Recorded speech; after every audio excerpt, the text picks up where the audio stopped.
Olá, nesta entrevista vou conversar com o coordenador do Programa Cidadania dos Adolescentes do Unicef no Brasil, senhor Mário Volpi. O tema da nossa conversa é a Agenda pela Infância, com os desafios e propostas preparados pelo Unicef para o nosso país. Muito obrigado por ter atendido o nosso convite. E eu começo a perguntar o que é que inspirou essa agenda, o que é que fez com que o Unicef preparasse essa agenda? O Unicef identificou um momento importante no país, seja pelo momento político de debater as questões do país, mas também um momento demográfico que o Brasil vive. Nós vivemos aí os últimos anos de um chamado bônus demográfico. Nós temos uma participação percentual muito importante na população de crianças e de adolescentes. A partir de 2020, 2030, o Brasil vai começar a viver um fenômeno que os demógrafos chamam de envelhecimento, ou seja, a parcela da população com mais idade vai ser maior do que a de crianças e adolescentes. Então, é preciso aproveitar esse bônus demográfico, é preciso investir hoje e vencer aquela ideia de que as crianças são o futuro, não é? Elas são o presente, elas só serão o futuro se nós fizermos os investimentos que são importantes de serem feitos na infância e na adolescência hoje. Então, nós vimos esse momento político como um momento importante de agendar alguns temas que são estratégicos para o desenvolvimento do país. O documento, o Agenda pela Infância, ele é composto de 7 compromissos básicos. Eu vou ler um a um e gostaria que o senhor comentasse. Compromisso número 1, eliminar as mortes evitáveis de crianças menores de 1 ano e reduzir a mortalidade infantil indígena.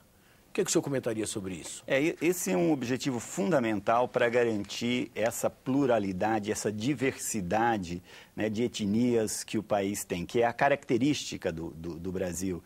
É essa convivência dos afrodescendentes, dos indígenas, dos descendentes dos europeus, disso que nós chamamos o povo brasileiro.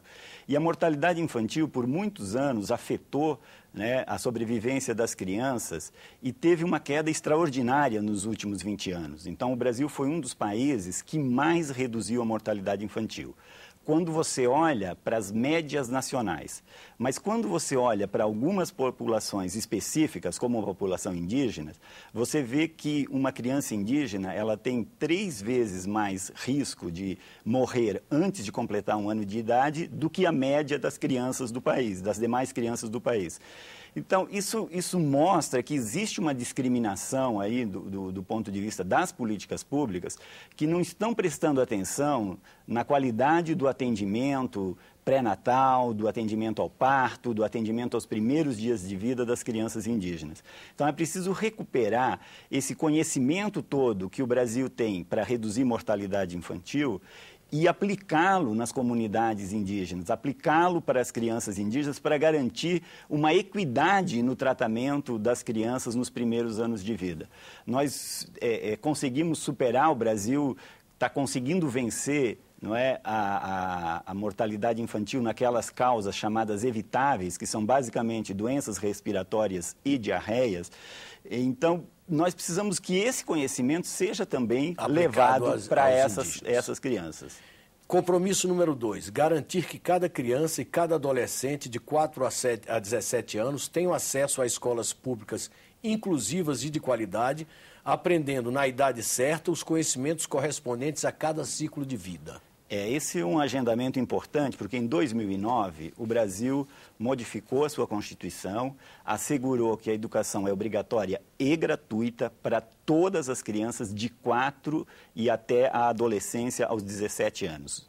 Tradicionalmente, o Brasil sempre teve uma educação obrigatória dos 7 aos 14, depois de 6 a 14, e em 2009 fez essa mudança importante, assegurando que todas as crianças e todos os adolescentes entre 4 e 17 anos tenham a garantia de um acesso à educação de qualidade. O que é essa educação de qualidade? Nós precisamos que, basicamente, aos 8 anos de idade, uma criança esteja alfabetizada, que aos 14 anos de idade ela conclua o ensino fundamental e que aos 17 anos ela conclua o ensino médio. Claro, com algumas variações, respeitando o desenvolvimento de cada criança e de cada adolescente. Mas o que não pode acontecer é que nós tenhamos, como hoje, por exemplo, 1,8 milhões de adolescentes de 15 a 17 anos que estão fora da escola.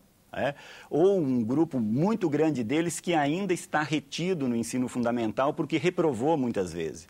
Então, essa agenda é de dar qualidade aos processos educativos, porque se a criança estiver alfabetizada aos 8 anos, se ela concluir o ensino fundamental aos 14 e ela aos 17 concluir o ensino médio, isso significa que houve um percurso educativo que a criança aproveitou e que dá condições dela chegar na vida adulta, de frequentar uma universidade, de fazer escolhas. Se a gente priva essa criança das escolhas, se aos 10 anos ela tem que começar a trabalhar, se aos 14 anos ela tem que começar a trabalhar de dia para estudar à noite, então, nós estamos impedindo um desenvolvimento e nós estamos formando uma geração que vai ser aquela geração que vai reproduzir as condições de pobreza. Porque, normalmente,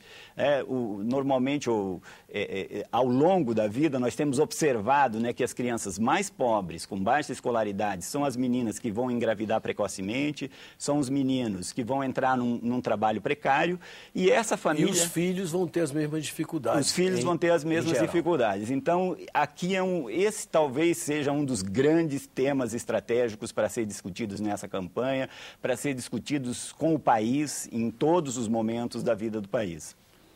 Compromisso número 3, reduzir as altas taxas de homicídio contra crianças e adolescentes. E aqui me chamou a atenção um dado, que nós somos o segundo país no ranking de homicídios de adolescentes, só perdemos para a Nigéria. Uhum. Esse é um dado que nós não conseguimos, que ninguém consegue explicar. Não há nenhuma razão para o Brasil ter essa alta taxa de homicídio de adolescentes. Eu lembro que nos anos 90 houve uma CPI sobre o extermínio de adolescentes no país e naquela época já se denunciava que o Brasil assassinava por dia. Eu lembro que tinha um número até que era um número... que não era um número inteiro, falava-se 3,4 adolescentes por dia. Pois bem, hoje são assassinados quase 26 adolescentes por dia, ou seja, mais do que um a cada hora. Então, nós vivemos realmente um problema gravíssimo no homicídio de adolescentes e que está assentado, em grande parte, na impunidade. Não há inquérito policial que investigue as causas dessas mortes desses adolescentes. Então, muito pouco se sabe dos autores desses atos, né? Muito pouco se sabe da vida desses adolescentes. Em alguns estudos que se fizeram em alguns estados, se observou que, ao contrário do que se imaginava, eles não têm passagem pela polícia, não se trata apenas da guerra, do tráfico, da disputa entre gangues. Tem aí um fenômeno social gravíssimo, né, que é dirigido especialmente à população negra e à população pobre. Então, não há como se continuar pensando na adolescência nesse país sem fazer um pacto contra o homicídio de adolescentes. Nós precisamos ter um compromisso firme dos governos estaduais, do governo federal, de que nenhuma morte de adolescente pode ser tolerada e que, se ela acontecer, vai ser feito um inquérito, apurada, e os responsáveis condenados. Isso. Esse é um princípio que eu diria, um princípio civilizador do nosso país. Nós não podemos aceitar que nós sejamos o segundo país do mundo em número de homicídios de adolescentes. Compromisso número 4, garantir o acesso à justiça para todas as crianças e adolescentes. Esse é um tema, o Brasil tem o que é chamado, tecnicamente, né, de um sistema de garantias de direitos. Então, teoricamente, toda criança que tem um direito ameaçado ou violado, ela teria condições, e a sua família, de fazer uma denúncia no Conselho Tutelar, o Conselho Tutelar encaminhar ao Ministério Público, o Ministério Público investigar, encaminhar para o Juizado da Infância, e aí garantir a proteção dessa criança. Obviamente que esse sistema precisa ainda ser consolidado no país. Os juízes precisam, né, de uma formação para entender isso que nós chamamos de uma doutrina de proteção integral. Quer dizer, se alguma coisa acontece com uma criança, não é possível que a sociedade continue pensando que é culpa dela. Alguém falhou na proteção dessa criança. Alguma política pública, algum serviço público, algo aconteceu que aquela criança não estava convivendo com a sua família, não estava frequentando a escola, não estava frequentando um programa de cultura, de lazer ou de esporte. Então, não podemos aceitar, né, que o país tenha um sistema teórico de proteção aos direitos sem que ele funcione concretamente. Então, nós fizemos grandes avanços nesses 24 anos, né, de aprovação do Estatuto da Criança e do Adolescente, e agora nós queremos estender esse avanço para aqueles que sofrem as maiores violências, que sofrem as maiores formas, as mais graves formas de violação. Eu acho que aqui tem dois atores que nós selecionamos que precisam ser fortalecidos. Um é o Conselho Tutelar, que tem uma função importantíssima na proteção dos direitos da criança dentro da comunidade, e o outro é a Defensoria Pública, porque não é possível que os adolescentes continuem sendo acusados de uma série de crimes, de delitos praticados, e eles tenham que enfrentar um sistema sem ter ninguém para defendê-los, né? E aí nós temos essas explicações. Os adolescentes assumem os crimes praticados por adultos porque o Estatuto protege. Não, muitas vezes eles assumem porque eles não têm um defensor que os oriente para se defender, para explicar o que de fato aconteceu naquela circunstância e naquele delito cometido. Então, fortalecer o sistema de garantias de direitos da criança é também um desafio importante. Compromisso número 5, assegurar que adolescentes e jovens participem da vida democrática do país. Garantir que eles possam opinar, avaliar e se envolver nas decisões relativas às políticas públicas de garantia de seus direitos. Esse é um tema fundamental para a democracia do país. Nós não vamos fortalecer e dar qualidade à nossa democracia se os adolescentes não começarem desde já a participar na sua escola, né, do conselho escolar, do grêmio estudantil, na sua comunidade, de uma associação, de um grupo cultural, de um grupo de dança, de um clube de futebol, qualquer forma associativa que garanta a participação permite ouvir uma opinião qualificada sobre as políticas públicas, né? Se você quer avaliar bem um programa de saúde, né, pergunte para o adolescente que frequenta aquele programa, ele vai dizer quais são as deficiências, quais são as coisas positivas que tem naquele programa. Eu acho que essa ideia, né, de trazer os adolescentes para dentro do processo democrático é muito importante. Da eleição passada para essa eleição, nós tínhamos na eleição passada praticamente 46% dos adolescentes de 16 e 17 anos que estavam aptos a votar, que se cadastraram, foram lá fazer o seu título eleitoral. Nessa eleição, esse número caiu para menos de 16%. Isso quer dizer o quê? Que os jovens estão perdendo o interesse por uma coisa fundamental para a democracia, que é o exercício do voto, a escolha dos governantes. E por que eles estão perdendo esse interesse? É preciso que a sociedade discuta isso e crie formas de participação, porque nós vamos ter cidadãos participativos, corresponsáveis, que enfrentam os problemas que a sociedade tem, se nós dermos oportunidades para esses adolescentes. E a gente até numa pesquisa feita em 2013, uma pesquisa antiga, mas que mostrou algo muito importante. Nós perguntamos para os adolescentes se ele participa de alguma coisa, qualquer coisa, clube, igreja, escoteiros, redes de adolescentes, grupo de dança. E aí, então separamos os que disseram que participam e os que disseram que não participam. E nós olhamos 3 coisas: evasão escolar, envolvimento com violência e gravidez na adolescência. Pois bem, os que não participam, né, que disseram que não participam de nada, tinham índices 3 vezes piores nesses indicadores que nós separamos para analisar. O que diz o seguinte, que a participação, além de ser boa para a democracia, além de ser um direito do adolescente que nós precisamos assegurar, também ajuda a reduzir vulnerabilidade. Então, não é como alguns disseram, pô, mas vocês colocaram democracia junto com mortalidade infantil e com homicídio? Exatamente. É à medida que a sociedade se torna mais participativa, que nós consolidamos a presença, a opinião, a expressão dos adolescentes e dos jovens na sociedade, é que nós vamos enfrentar de uma forma mais decisiva os problemas que nós temos que enfrentar.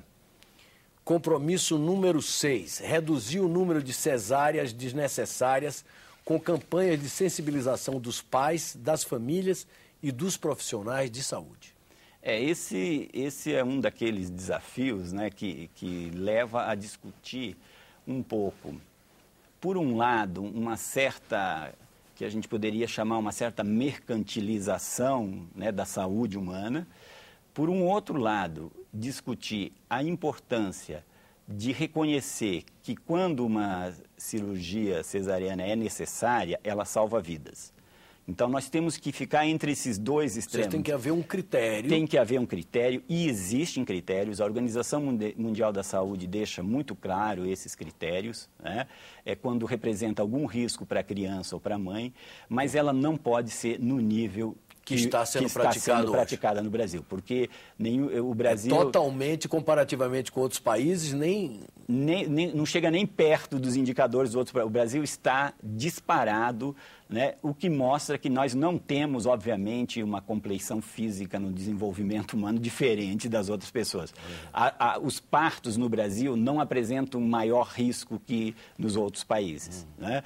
Então, nós precisamos equalizar isso, nós precisamos humanizar essa relação, né, do sistema, dos serviços de saúde, dos profissionais de saúde com a gestante, com a família, né, para que esse momento, que é um momento fantástico na vida de um casal, na vida de uma mãe, na vida de um grupo, na vida, né, de uma pessoa, seja vivenciado, obviamente, com toda a proteção, com todo o cuidado, mas garantindo um processo natural, né, que permita que a gente reduza essas taxas grandes que nós temos de baixo peso ao nascer e de mortalidade materna. São duas consequências decorrentes desse número excessivo de cesáreas. Existe uma polêmica sobre isso, mas diversos estudos já mostraram que existe alguma relação entre isso. Então, nós precisamos proteger a vida do bebê, proteger a vida da mãe, assegurando que nós cheguemos mais perto de padrões universais nesse aspecto. Pois não. Compromisso número 7. Garantir a atenção humanizada e especializada para adolescentes e jovens nos serviços de saúde, com ênfase na prevenção da gravidez na adolescência, das DSTs, do HIV/AIDS e das hepatites virais. Esse tema está muito ligado a uma necessidade que o país tem de olhar para a adolescência. Nós obviamente, ainda temos muitos desafios na infância, né? Naquilo que nós chamamos a primeira década da vida, mas se a gente olhar os últimos 20 anos, nós tivemos um grande avanço em políticas de desenvolvimento infantil. Ainda temos desafios nessa área, não se trata de tirar os recursos dessa área e investir na adolescência. Mas o que nós observamos é que os investimentos feitos na primeira década da vida, eles só se consolidam se tiver novos investimentos na segunda década da vida, que é isso que a gente chama de adolescência. E um dos investimentos importantes é na área da saúde. Porque uma menina ou um menino que chega num centro de saúde, ou ele vai lá para o pediatra, naquela salinha toda decorada com os motivos infantis, com o qual ele já não se identifica mais, ou ele vai ser atendido por um médico, por um clínico geral. Na fila geral, onde ele ainda não tem a segurança, a liberdade de falar aquilo que ele está sentindo, ele precisa ainda de um acolhimento, de um atendimento especializados. Então, nós temos discutido muito com os profissionais de saúde, não se trata de criar um programa específico, obviamente que um profissional de saúde tem que aprender a lidar com as diferentes fases da vida. Mas na adolescência é preciso uma política específica, um reconhecimento de que nesse momento em que o adolescente está formando a sua identidade, está promovendo a sua autonomia, começando a interagir com os seus pares, com os grupos para além da sua família, do seu núcleo de socialização básica, ele precisa ter um acolhimento especial. Eu acho que nós podemos reduzir muito, né, o número das situações de gravidez indesejadas na adolescência, nós podemos reduzir, nós tivemos aí do ponto de vista epidemiológico, no HIV, um aumento na proporção de adolescentes que foram infectados pelo vírus, nós temos um pedaço da epidemia que está se tornando uma epidemia de adolescentes e jovens. Então, é preciso que o serviço de saúde, especialmente a política de saúde, contemple esse aspecto. Exatamente. Uma última pergunta. Duas últimas perguntas para fechar a nossa conversa, que o nosso tempo já está esgotando. Essa agenda foi distribuída aos candidatos, tanto à presidência da República como aos governos estaduais. Foi bem aceita? Foi muito bem aceita. Nós tivemos candidatos ao parlamento que socializaram, nós tivemos alguns vídeos que nós fizemos com crianças que foram usados na internet para gerar um debate sobre esse tema, para chamar a atenção. E, de fato, a maioria dos candidatos, todos os candidatos, na verdade, com quem nós conversamos, eles entenderam a importância desses 7 itens. Não era a ideia do Unicef apresentar isso para que o candidato assinasse aí um compromisso, porque, na verdade, a nossa ideia é dar uma contribuição e, obviamente, que os candidatos que têm uma visão mais profunda do país vão perceber que essa agenda não é uma agenda inventada pelo Unicef. É uma agenda real, com base na realidade. Exatamente, que emerge do momento que o país está vivendo. Talvez há 10 anos atrás a agenda fosse outra. Perfeito. Mas nesse momento, esses 7 itens, dando continuidade aos outros itens, né? Nós temos problemas, por exemplo, de maus tratos, abuso, exploração sexual, trabalho infantil, né? Nós temos problemas de crianças ainda em abrigos, nós temos problemas com medidas socioeducativas, mas esses problemas vêm sendo discutidos e, em alguma medida, né, a partir desses 7 itens que nós organizamos, eles estão contemplados, né? Agora, esses especificamente, nós precisamos dar uma grande força. Eu acho que tem 2 temas aqui, né, que precisam ser levados muito a sério. Eu não quero dizer que eles são mais importantes que os outros, mas é que eles estão no limite, né? É o homicídio de adolescente e a mortalidade infantil indígena. Quer dizer, aqui se você não faz nada, não tem mais nada para fazer no futuro. Perfeito. Então, se você não faz agora, né, nós observamos, por exemplo, fizemos uma análise de 10 anos e vimos quantas crianças o Brasil salvou, né, só na redução da mortalidade infantil.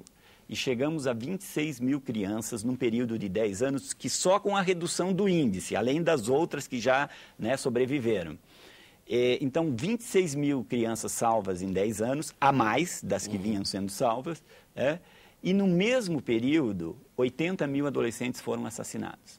Então, não faz sentido o Brasil salvar na primeira década da vida para deixar morrer.